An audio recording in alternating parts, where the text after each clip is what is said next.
Many people think they've found their purpose when what they've actually found is a passion in a really good costume.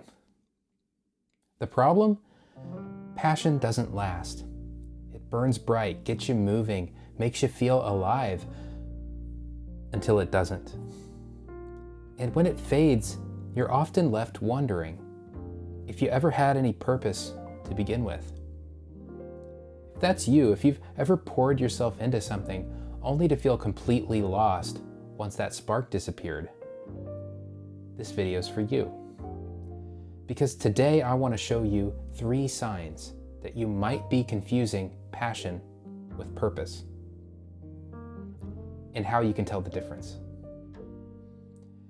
Have you ever chased something so hard only to realize that it wasn't what you really wanted?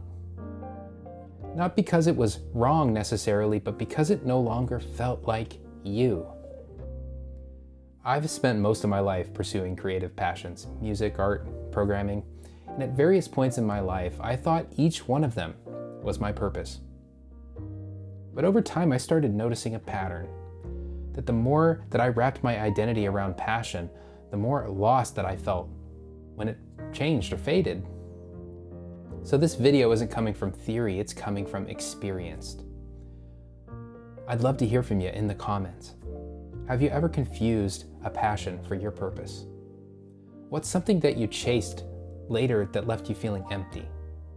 Or on the flip side, what's something quiet and consistent in your life right now that might actually be your purpose? So let's get into it.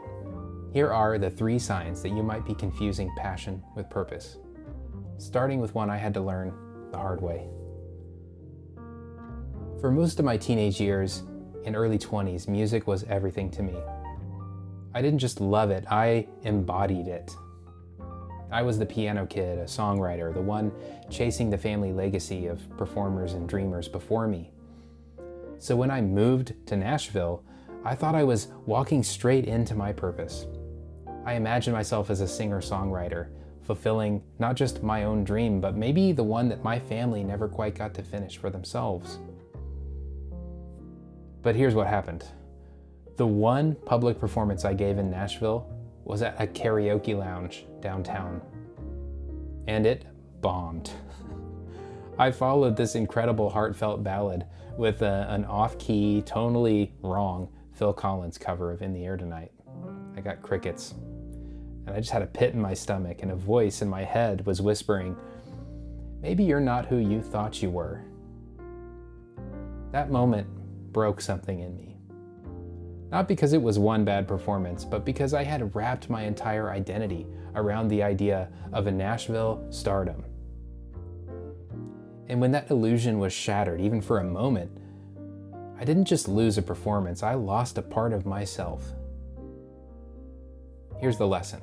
If your passion disappearing feels like you disappearing, not purpose. It's identity, and identity is fragile.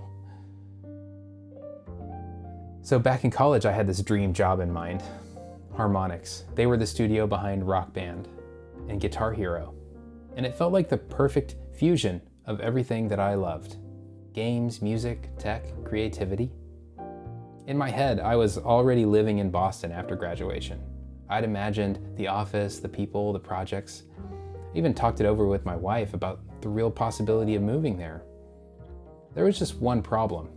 I never actually followed through. I sent in my resume 2 weeks after the deadline for the job that I had planned to apply for. And when I didn't hear back, I didn't follow up. I didn't try again. I didn't end up applying anywhere else in the industry. And the truth is, I think I was waiting for someone to anoint me, to reach out and say, "You belong here." That's the second sign. If you're waiting to be picked, it might not be purpose, it might be projection. Purpose doesn't need permission, but passion often waits for someone else to validate the dream before it can begin.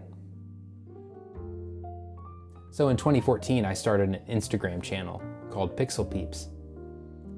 It was supposed to be simple, Just a way to sharpen my pixel art skills while I still had this video game dream in my mind. I'd post daily, take requests, ride a few pop culture trends, and see where it went.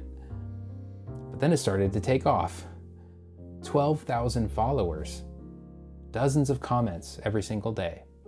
I was spending up to 8 hours a day just replying, networking, DMing bigger accounts for features, things like that.